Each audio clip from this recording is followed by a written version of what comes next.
Şəhərimizin 2-nче мәктәп укучылары, Бөек Ватан сугышы ветераннары Гыйльминур апа Жәләева һәм Гайнулла Гаюповны өйләренә барып җиңү бәйрәме белән кутладылар.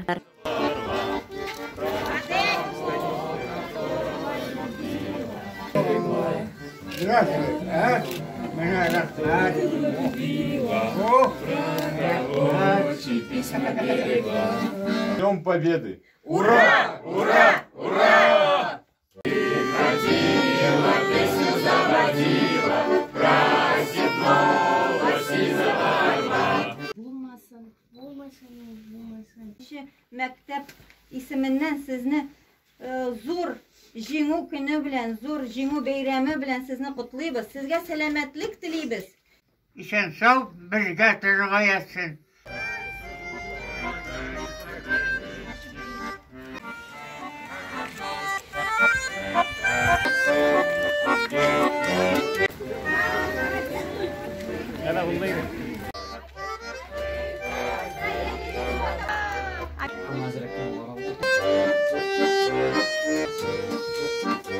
Победы!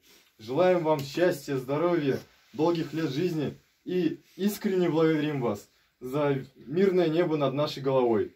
На высокий берег, на крутой,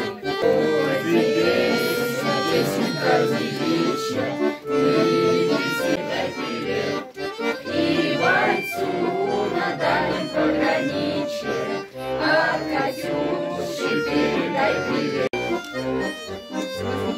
Мир подарили тогда, в 45-м. Пусть радость и счастье живут на планете, ведь мир очень нужен и взрослым, и детям. Күзләрендә яшьләр җимелдәгән ветераннарыбыз үзләре дә балаларга кушылып Катюша җырын җырладылар.